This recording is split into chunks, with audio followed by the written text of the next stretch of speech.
he told me the theme for today, which is Holy Fools, and so I got excited about the songs I selected. And so this first one, they're all going to have a little bit of interactive components to them. And that means some singing along, and you don't have to do it if you don't want to, but I encourage you to try it. So I'm a folk musician. In folk music, we have lots of harmonies, and harmonies are any notes I'm not singing. So you have so many options, and I just want you to sing with me. So, can you hear the banjo there? Okay. Okay, so this song has a chorus. It goes like this. You are welcome at my table. You are welcome in my home. You are free to share your story. You are not alone. I'm gonna do it again. If you want to hum or sing, I don't care if you get the words wrong either.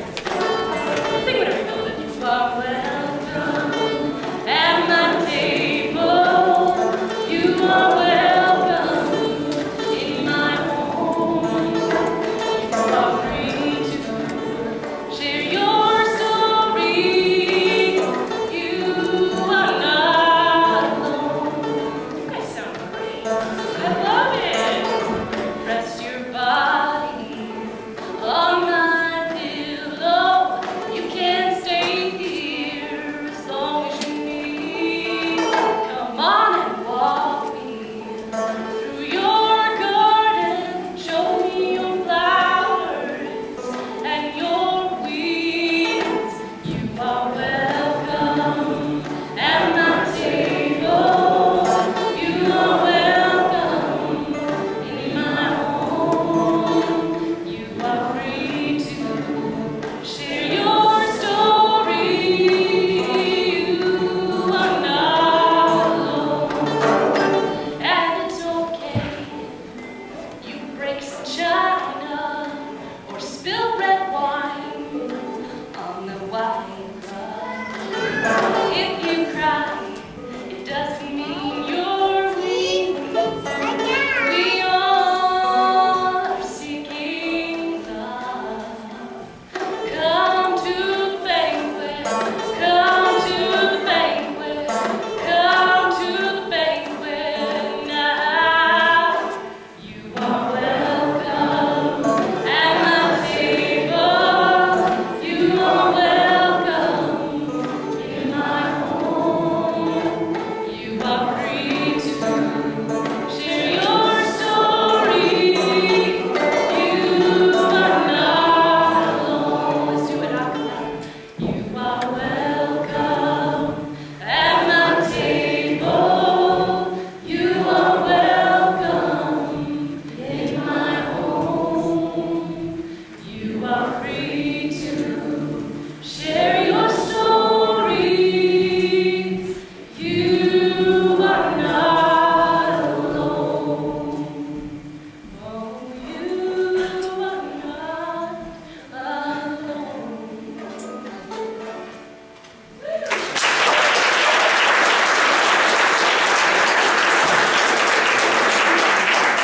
I'm singing.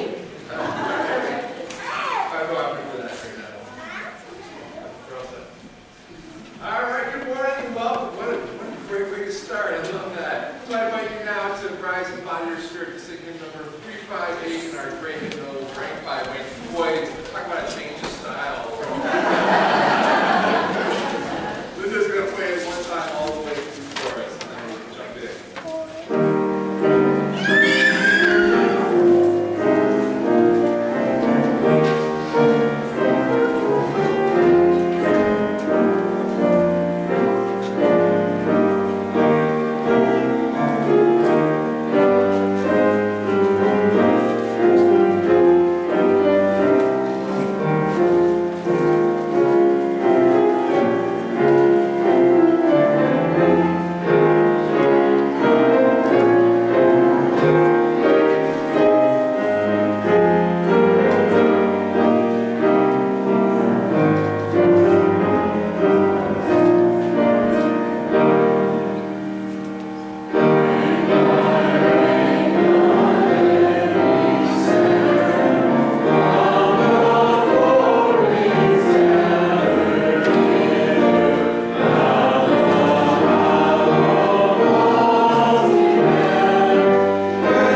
That's the first slide. My name is Ann Scarborough, and I'm honored to serve this community as the Vice President of the Board of Trustees. As we begin, I ask that you place your electronic devices in worship mode. So turn that volume off, please, so it doesn't disturb our time together. Thank you.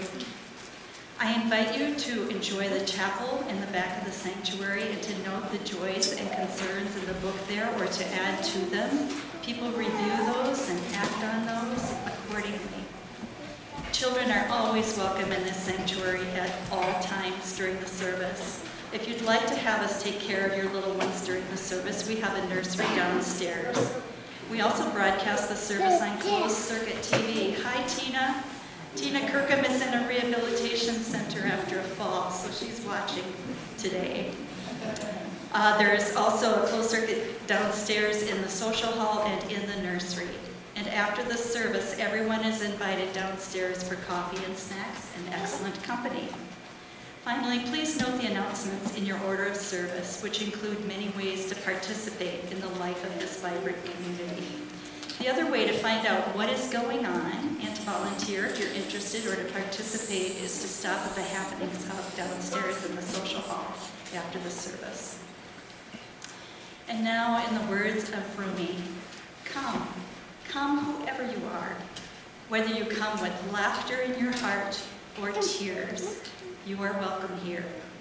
No matter where you've been, no matter where you're going, you are welcome here. No matter what body brought in the door, no matter who you love, you are welcome here. Whether you believe in God all of the time, or some of the time, or none of the time, you are welcome here. If you come here with an open mind, a loving heart, and willing hands, you are welcome here at LaVallee Unitarian Universalist Society.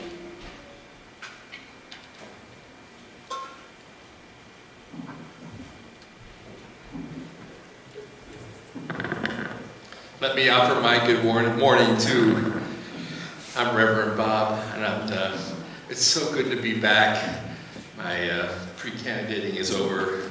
It's great to see Linda on the keyboards. I'm delighted that Mindy is joining us today. So thank you, Ann, for your support too. So good morning all on this beautiful spring day. Welcome to LaVallee Unitarian Universalist Society.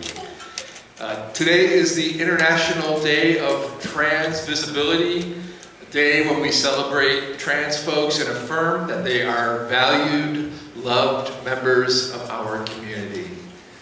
And I love that we as a denomination walk the talk on that. I have an announcement. I'm pleased to share that I've accepted an offer to become the Associate Minister at First Unitarian in Albuquerque.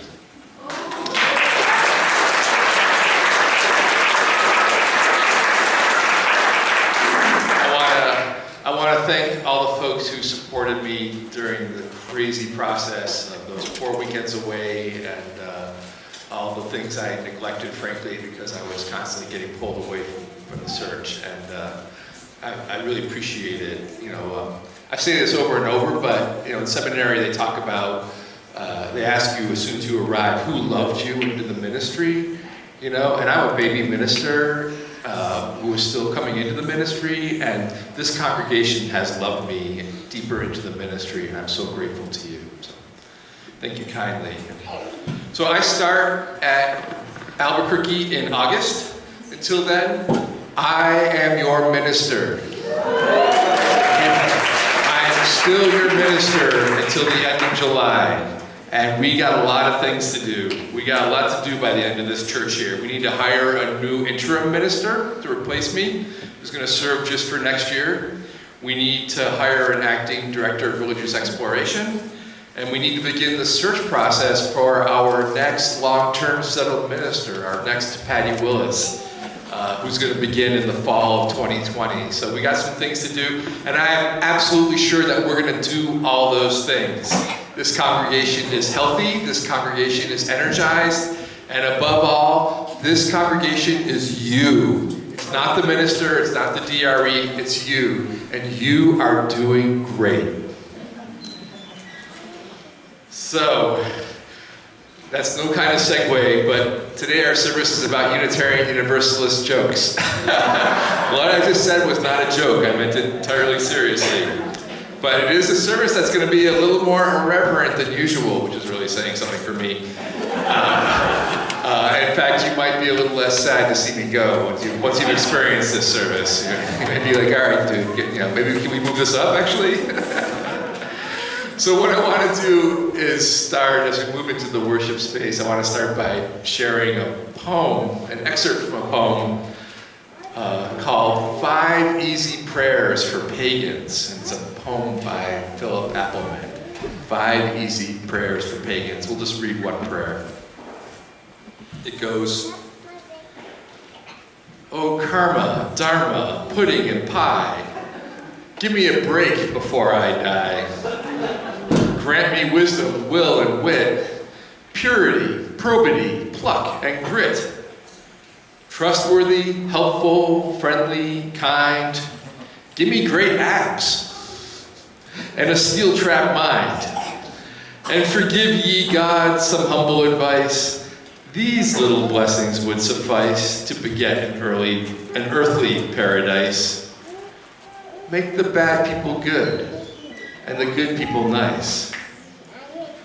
And before our world goes over the brink, teach the believers how to think." Yes, let's teach the believers how to think. Let's teach the thinkers how to believe.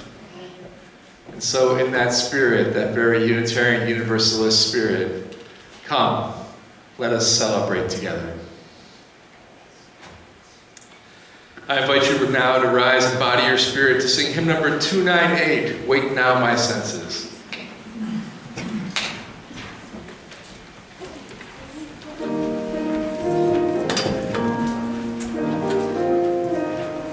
We're just going to do the first three verses, just first 3 verses. Sorry.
Kind of hoping that nobody would show up today, but here you all are. So thanks for frightening me like that. That's good. Good morning, everybody. My name is Zach Stickney, and I'm currently serving with the young adults here at South Valley. So just like a little plug for that as well, we do have a Theology on Tap coming up in April. There's going to be some more information on that in the next week's order of service. So I've tangentially been a part of this church for about 3 years, but it's really been during the last year or so that I've started to get involved and have come to start to accept South Valley as a sort of spiritual home. I think many more of you know my wife, Natalie Cole, who's served on multiple committees and has attended quite regularly over the last 3 years. And a few days ago when I was asked to give this Why I'm Here talk, I felt a lot of excitement because it's sort of an outward gesture of what I felt inside for the past year of being a part of this church and this community. And so I accepted to give this speech immediately. But after those initial feelings, the difficult question came along, and that's, why am I here? It's kind of, I had to think about that for a long time. And to be honest with you, this is sort of a weird place for me, and it's not really a position that I ever imagined being in. Many of the congregants here, my wife included, had grown up in churches with faith, with religion in their lives, but needed a new spiritual home due to various problems or disagreements that they had with their faith of origin. But for me, about the closest thing I had to regular church attendance growing up was playing basketball on Sunday at a park across the street from the Mormon church in my neighborhood. So for those of you who are not as familiar with my faith tradition, there are two major gods in our pantheon. Those are John Stockton and Carl Malone. We have a few demigods that are coming up as well, and Donovan Mitchell and Rudy Gobert. So if you want to talk about that more, I'll be available after this.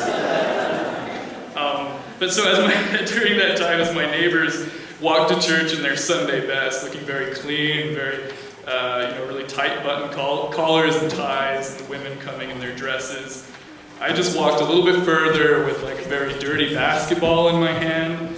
I was kind of a weird kid, so I had like the knee-high socks on and like the John Stockton short shorts. I was very devout, as you can see.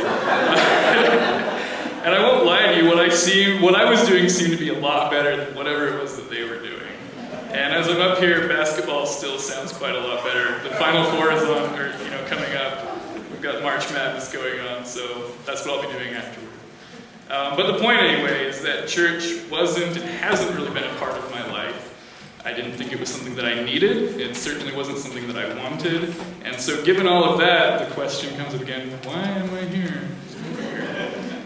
And as I thought about it, a short answer came to my mind, and the answer really is that I'm here because of my wife. As I mentioned, Natalie's been coming here regularly for about 3 years. Early on, I came with her on occasion just as a means of trying to be a supportive partner.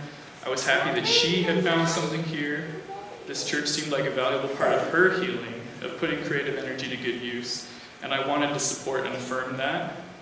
But as I came more often, as I listened to some of your stories and heard about your struggles, and had a chance to witness all the wonderful things that South Valley does, and as I had a chance to understand how this community, this intentionally diverse community, embraces so many incredible people, and how this community genuinely puts in the work to create the vision that it has for the world, I slowly started to recognize that there was something missing in my life as well. This church to me represents a shared journey of the heart, a sincere spiritual search for love and for meaning, which I had been closed off to, and that I indeed had closed myself off to. And I realize now that the journey for meaning and spiritual fulfillment cannot be taken alone. Because because the people around us, whether they be our spouses, our partners, our friends, or our mentors, I think they are mirrors into our own souls. And through each other, and only through each other, we begin to understand ourselves in a deeper light. That's what happened for me, first through Natalie, but then eventually through everyone gathered here. So today I just want to hold up and affirm that sense of community. I want to affirm our shared journey together. And most importantly, I want to hold up and affirm the people in our lives who have helped us find something in ourselves that we never knew was there. So thank you all for welcoming me home.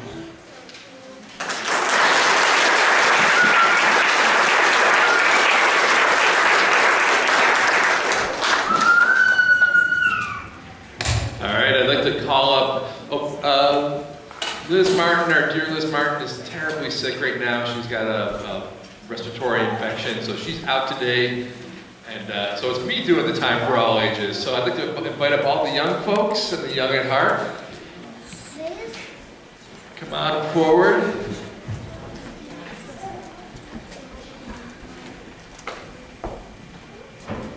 Make yourself comfortable. You know the drill, right? All right.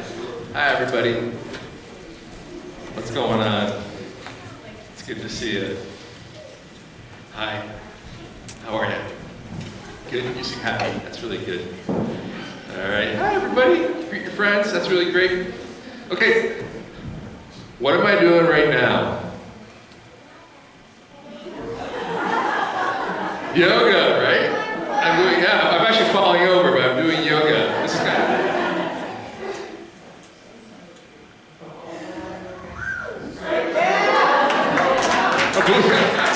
Believe it or not, I am actually a real yoga teacher.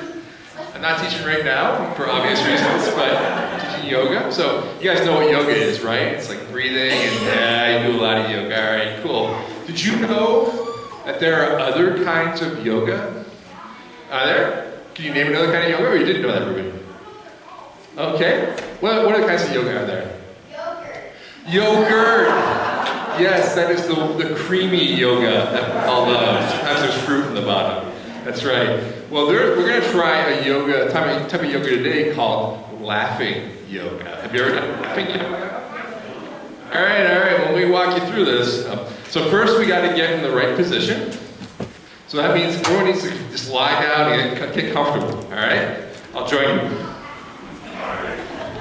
Just lie down, be comfortable. Woo! Nice, right? Oh, awesome. Great.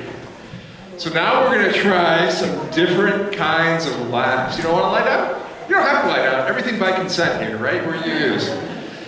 So just make yourself comfortable. We're going to try some different kinds of laughs. Okay? Is everybody comfortable and relaxed? You feeling it? Okay, and folks, by the way, folks out there are welcome to join in if they want. If they're not lying on the ground, they're still welcome to join. Okay, so on the count of 3, I want everybody to try laughing like Santa Claus. All right, we're gonna laugh like Santa Claus. Are you ready? Yeah. And when I say "oh," that means we're gonna stop laughing. Okay? All right. 3, 2, 1.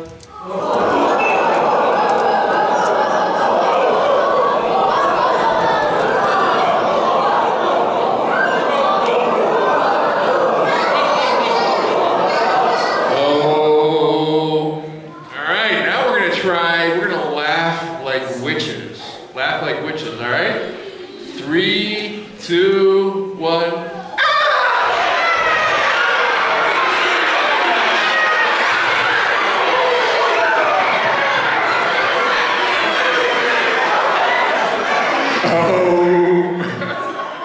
Oh my God. All right, now we're going to laugh like someone is tickling us, if someone's tickling you. So 3, 2, 1.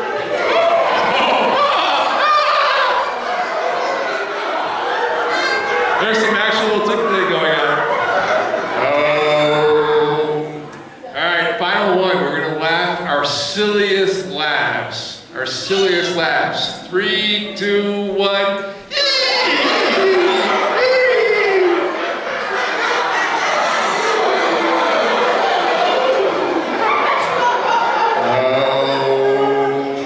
All right.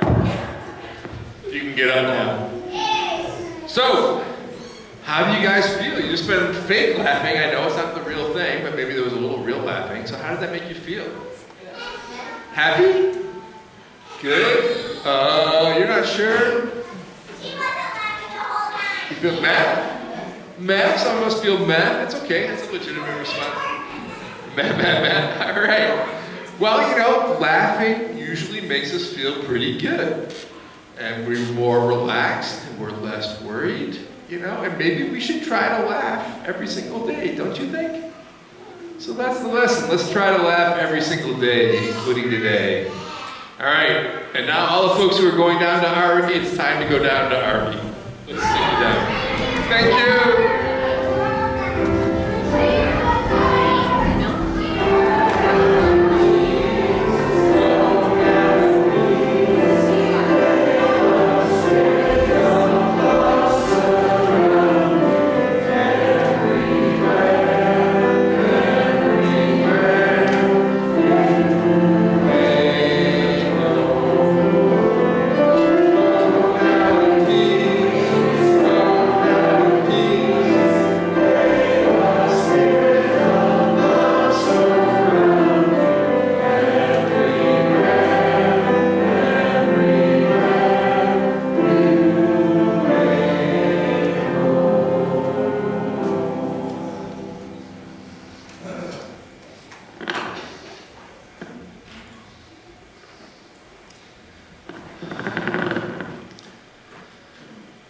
Let's come into a state of meditation, prayer.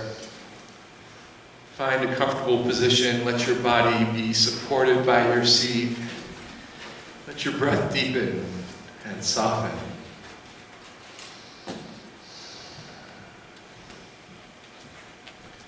We remember all those who serve the common good.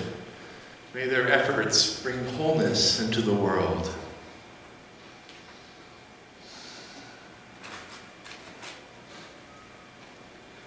We lift up those who grapple with questions of faith. May they find wisdom through their questions. And may their doubts spur them to new insights and action rather than paralysis. We lift up those who have been betrayed by their religion. May they find a grounding in a deeper understanding of their own value. And may their faith communities bring them healing.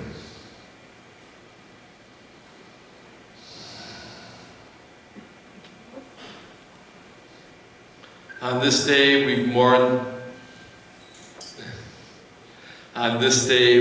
the passing of Adeline Polavoy, who left this world on March 22nd. We remember the work of her life, including how, with her husband Leonid, Adeline was part of a small group that helped bring South Valley Unitarian Universalist Society into existence. We give thanks that in the final weeks of her life, this congregation was able to show their appreciation with visits, with a prayer shawl, with Valentines. We draw comfort from the joy she experienced from these gifts and from the memories of her life within this church. May light perpetual shine upon her.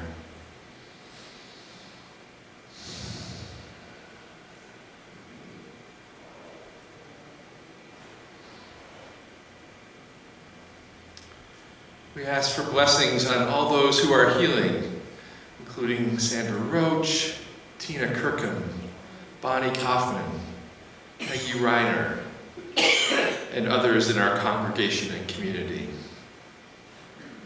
We ask for blessings on the family of Sherry Lund as her father spends time in hospice. May they all find comfort.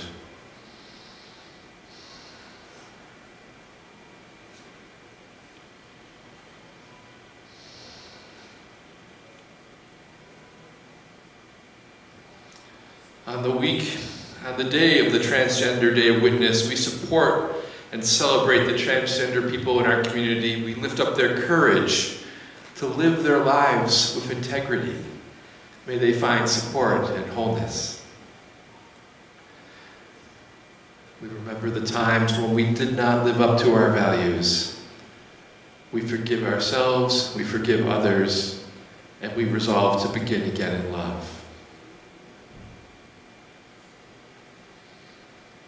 We give thanks for the return of the sun, another spring that delivers on the promise of rebirth and renewal. We give thanks for the lesson that nature teaches us, that all creation is co-creation. And we look for the ways that we collaborate to make a more just and caring and beautiful world. For all these prayers, we bring our best energy and highest intentions. In the words of Howard Thurman, in the quietness of this place, surrounded by the all-pervading presence of the holy, my heart whispers, keep fresh before me the moments of my high resolve, that in good times or in tempests, I may not forget that to which my heart is committed. Keep fresh before me the moments of my high resolve. And may we all be held in the heart of love. Amen, and blessed be.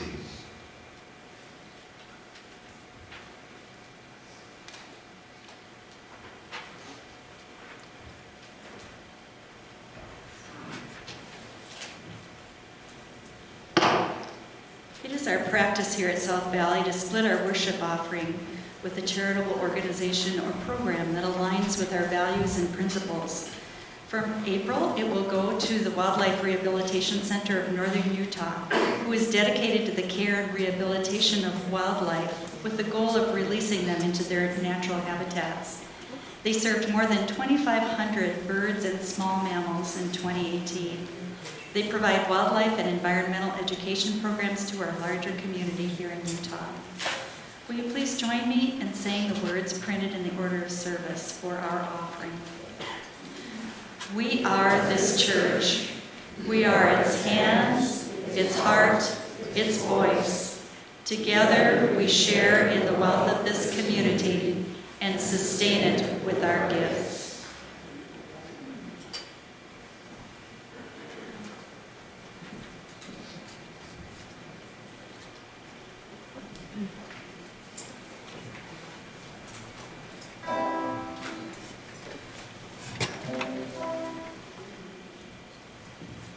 All right, so I'm really excited because this is a gospel sing-along, and it's a really kind of weird one. I was just realizing as I was sitting there that I've been writing songs for 11 years now, and I think I wrote this like in year 3 or something. So it was when I was living in Portland, Oregon, and I had just learned to make this salad, this cabbage and bacon salad where you cook bacon and then you fry cabbage in the bacon fat. It's delicious. You should totally make it. And if you're vegetarian or vegan, I mean, I'm sorry. But anyway, but it's really good. And so anyway, I was just kind of wandering around Portland late at night, and I started to just sing this little thing about cabbage and bacon in heaven, and the things that are going to be in heaven. You know, like if there's heaven, we get up there, and wouldn't it be great if our favorite foods are there? So anyway. And you know, I've been really into bacon lately for some reason. I don't know why. I teach elementary school kids theater during the week a little bit, and there's this game called Steal the Bacon. It's like a combination of hot potato and red light, green light. So anyway, this is also a sing-along. It's like the 12 Days of Christmas. And it may be hard to join along, but again, lots of different notes, lots of different voices. Just see if you could sing along a little bit.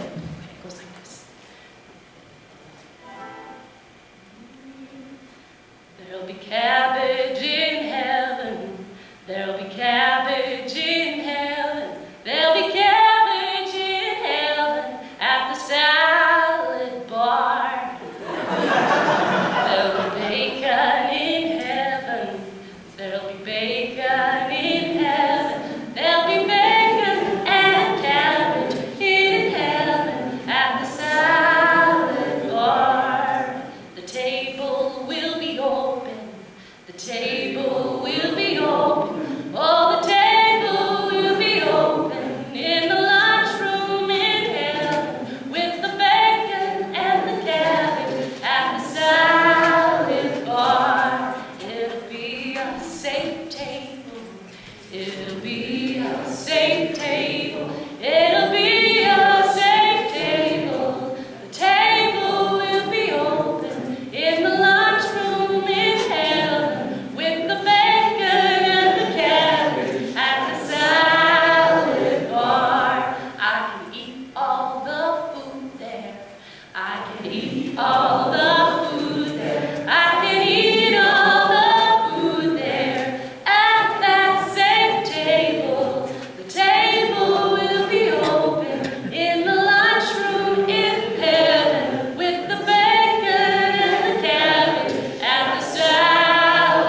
The Wildlife Rehabilitation Center of Northern Utah thanks you for your gifts. Blessings on these gifts and these givers. Has everybody got one? Not quite yet. There is such a thing. If you're on Facebook, there's a thing called the UU Hysterical Society. That is a gold mine of UU humor. It's run by a classmate of mine from seminary, Liz James, Canadian UU, so you know she's funny. And that's where I found this lovely responsive reading, touching, heartfelt, responsive reading. I'll read the parts in regular font. Please respond with the parts in bold. We do not like responsive readings. Responsive readings are terrible. Responsive readings run contrary to everything we believe in as Unitarian Universalists. Because instead of formulating our own thoughts and opinions in our own way, we simply repeat words that have been chosen for us.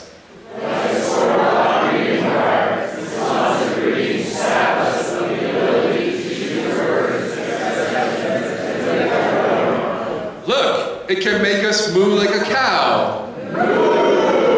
Or bleat like a sheep. That is so awesome. We will never ever mindlessly repeat words that someone else has chosen for us. We will never ever mindlessly repeat words that someone else has chosen for us. And we will always take charge of our thoughts by formulating them in our own unique way. And we will always take charge of our thoughts by formulating them in our own unique way. I believe that's irony, folks. We really don't like responsive readings. Responsive readings are really terrible. May it be so. Thanks for indulging me. I really appreciate that.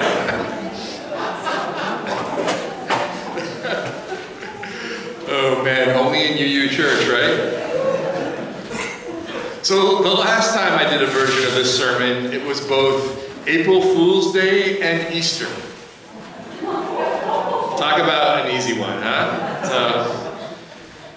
Which of course made me very tempted to make some jokes about Christianity, and I'm glad I resisted. But the congregation I was preaching to did not resist. And they all, both men and women, wore huge Easter hats to church that day. It was awesome. And they tried to get me to wear bunny ears while I was delivering the sermon, but I drew the line there. So. What do you get when you cross a UU with a Jehovah's Witness? Someone who knocks on your door but doesn't know why. So we're not a faith that evangelizes intentionally. We don't knock on doors. We even get shy about inviting our friends to church. I don't know why that is, but we shouldn't. But in lieu of that, perhaps our jokes can be a way to invite people in. And even if we don't attract any new members, we can learn a lot about ourselves from our jokes. This morning I'm going to tell a bunch of jokes and talk about what they tell us about us. And you might have heard some of them before. Somebody had the punchline. Don't steal my punchlines. Don't try that again. You probably have heard some of them before, but hopefully you'll laugh a little and maybe reflect a little too. So there was this man who worked as a barber, and although he made a very modest income, he always dreamed of owning a beautiful sports car.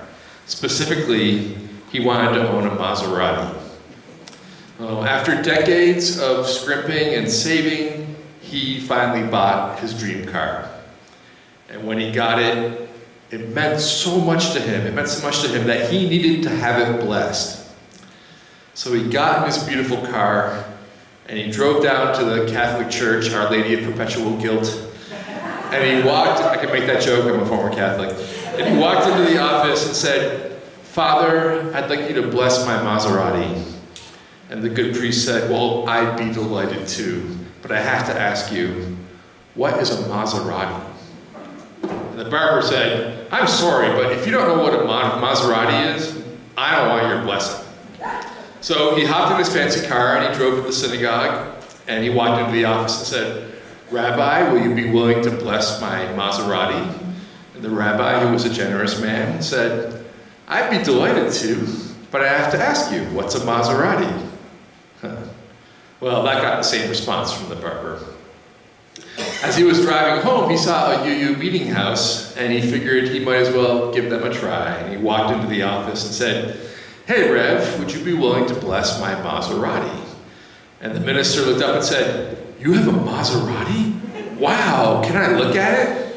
And the barber was delighted to show off his car while the minister oohed and awed over it. And finally, the minister turned to the barber and said, "Man, I love your Maserati, but let me ask you, what's a blessing?"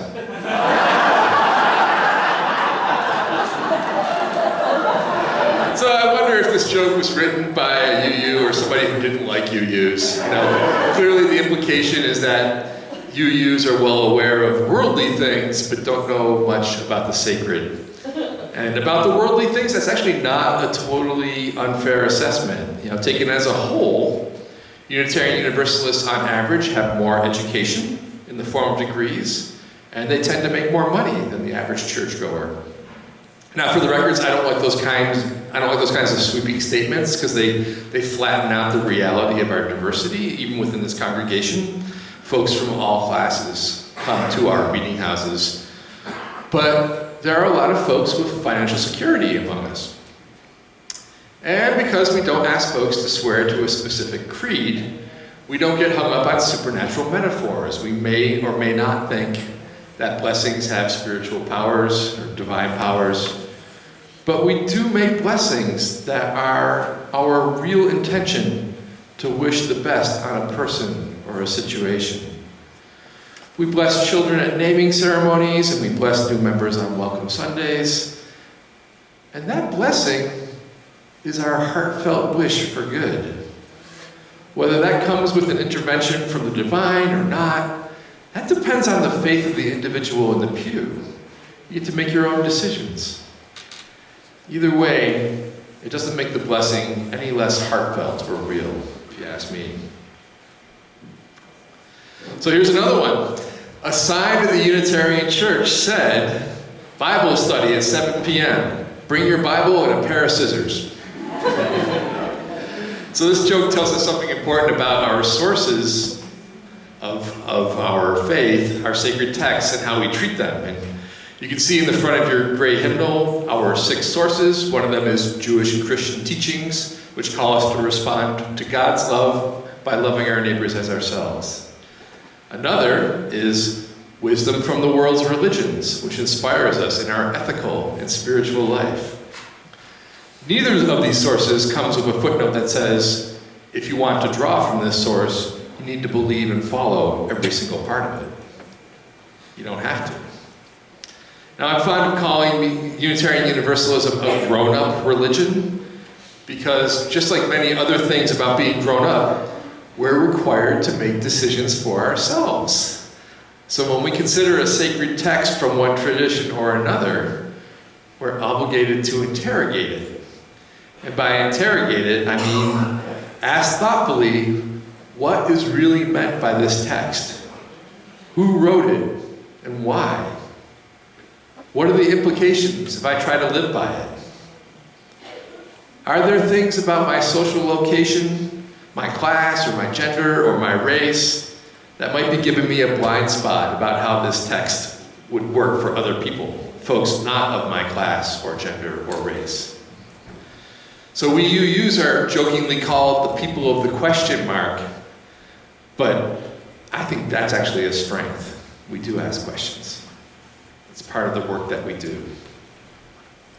The other thing I like about that joke is that cutting up the Bible is exactly what Thomas Jefferson did. Now, we used to claim Thomas Jefferson as one of our own as a Unitarian, and I think we do it less appropriately. First of all, because he actually went to a bunch of different churches. He was constantly church shopping his entire life. And frankly, his reputation is tarnished as a slave owner, as were many of the founding Unitarians. So that's our legacy to think about and address as we go forward. But so what Thomas Jefferson did, he bought versions of the Bible in English, in French, in Latin, and Greek, 4 different languages. And then he cut up the parts that he thought told the essential Jesus story, and he pasted them up side by side in columns for comparison across the translations. And he brought his scissors and he drew his own conclusions. And that's that kind of interrogation, that kind of life of the mind that is an inspiration to us, I think. So, all right, here's another joke.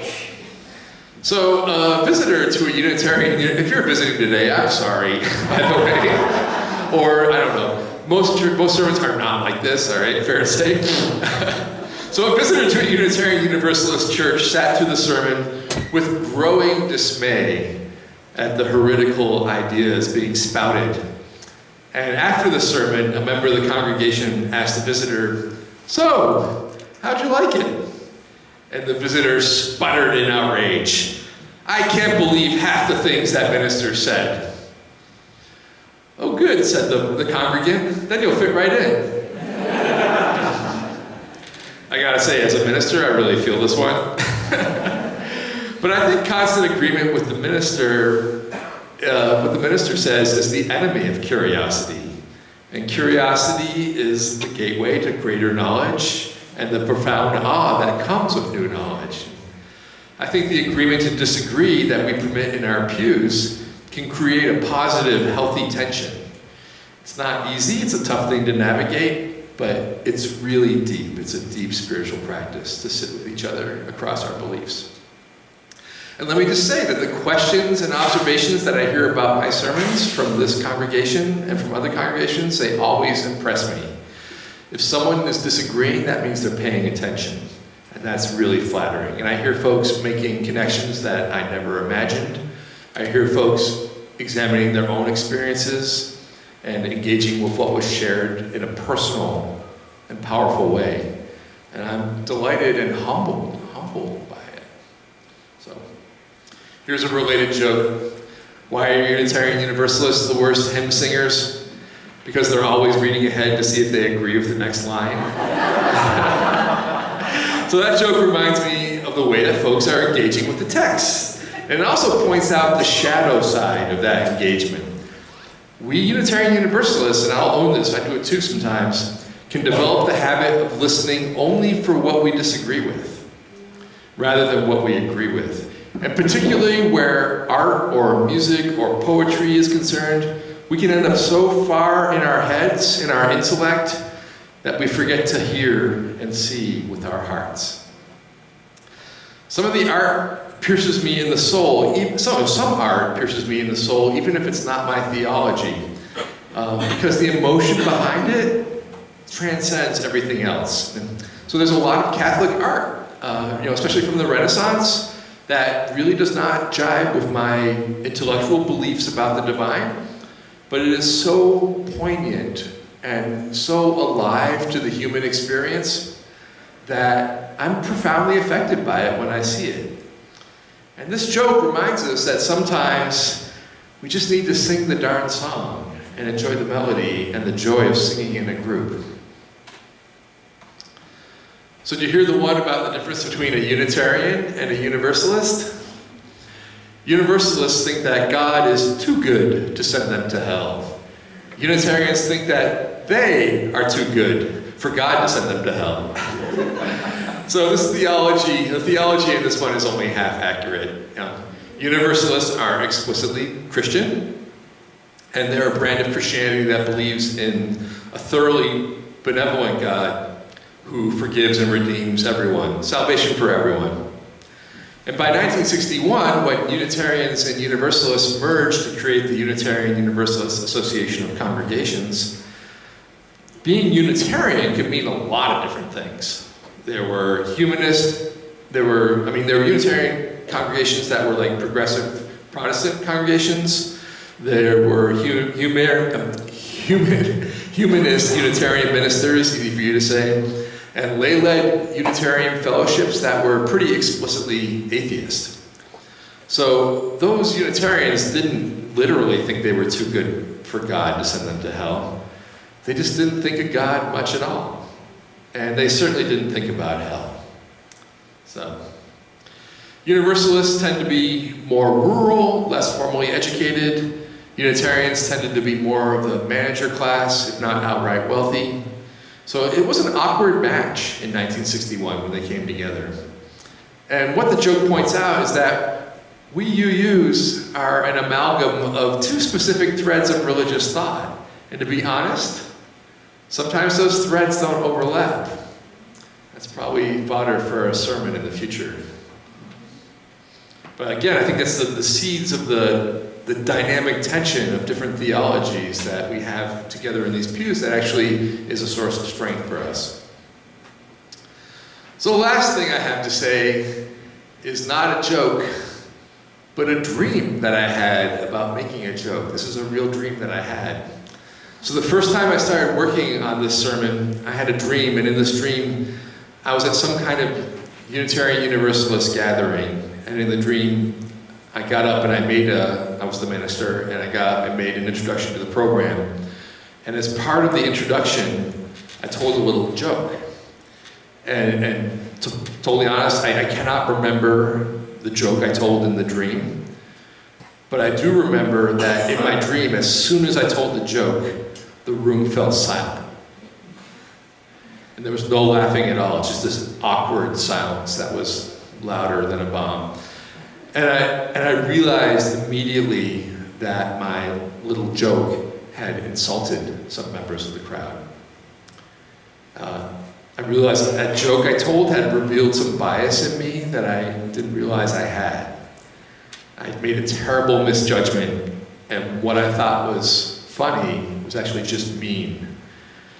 And I finished my little introduction, and I went back to my seat, and I was thoroughly mortified and ashamed as I sat there. And the meeting ended, and a couple of UU folks came up to me, and I braced myself for the tongue lashing that I knew I deserved. But they came not in anger, but to warmly and gently explain to me how I got it wrong with my joke and how I could do better. Instead of calling me out and shaming me, they called me in. They still held me as part of the community, and I was so relieved and grateful. And I knew that they had extended to me a kind of grace that I could now offer myself. And this to me became an important lesson about Unitarian Universalist jokes and jokes in general and our community. Jokes can be hard to get right. And in our enthusiasm, in my enthusiasm to make folks laugh, we screw them up from time to time. And in those moments, we call on the generosity of our community to work with us. For example, I suspect that some of the laughter in response to my jokes today may have been more an act of generosity than genuine amusement, but I'll take it. But hopefully our values and our practices give us that kind of compassion, the ability to see ourselves in each other and to see the good in each other, to see the good in each other. In our Unitarian Universalist congregations at our best, we're called to be generous and compassionate so that when our jokes fail, we don't feel like we also failed as people. My prayer for us is that we can look at ourselves honestly, that we can celebrate our strengths and eccentricities, and above all, that we can laugh. Let us laugh. Amen, and blessed be.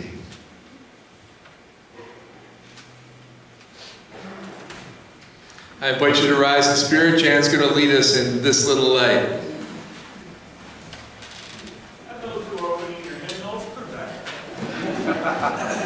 It's 118 if you really insist. A couple of the chalice, the little flame, okay, that's everywhere I go, building up the world.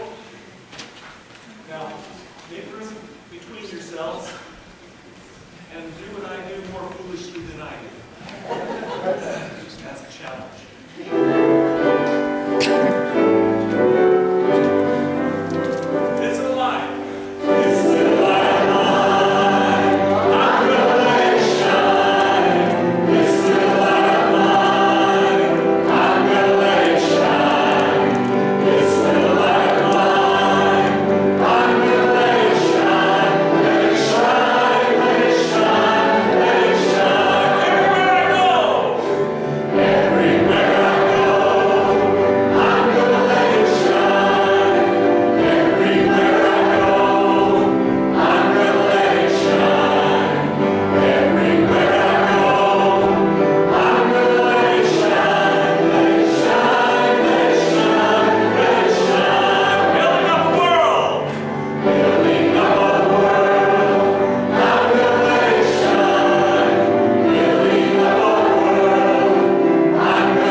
one more for you. And so I've been thinking about my own tendency, and I don't know, maybe you relate to this. And sometimes I have something to do, and it's actually really good for me, and I kind of like it once I start doing it. But if somebody tells me I need to do it, I don't want to do it. I'm like, no, don't tell me to do that. And it's this kind of resistance to like these things that are good for me, that I like even. And so this song is about resistance. And there's a part for you. So I'm going to teach it to you first. And it comes after this little doodly-doo guitar thing. So here we go.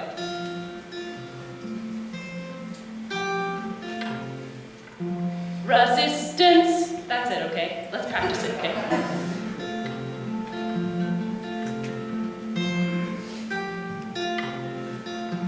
Resistance. Perfect. Okay, I'm going to point at you when it comes around. Here we go. All that I feel today is resistance. I'm definitely not gonna sing you any songs, 'cause every song I sing is too long. I'm definitely not gonna laugh at any jokes. I'm definitely not gonna laugh at any jokes. No, no, I can't. No, no, and I won't laugh at your jokes. All that I feel today is resistance. I'm definitely not gonna sing you any songs. Every song I sing is too long. I'm definitely not gonna give myself a break. I'm definitely not gonna give myself a break. I should be productive after all, since I'm awake. No breaks.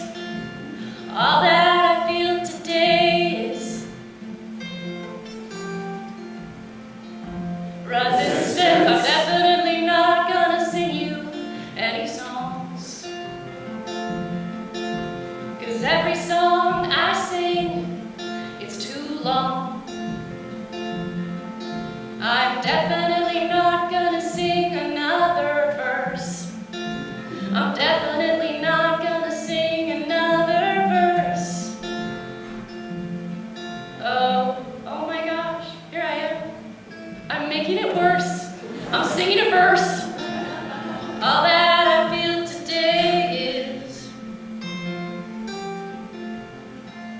resistance. I'm definitely not going to sing you any more of this little song, 'cause every song I sing, like I said, it's too long.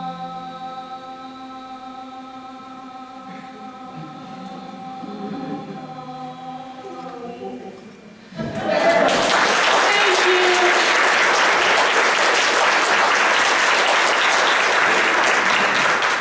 May we laugh, may we love, may we live. Our worship is over, our service begins. Go in peace, gentle people.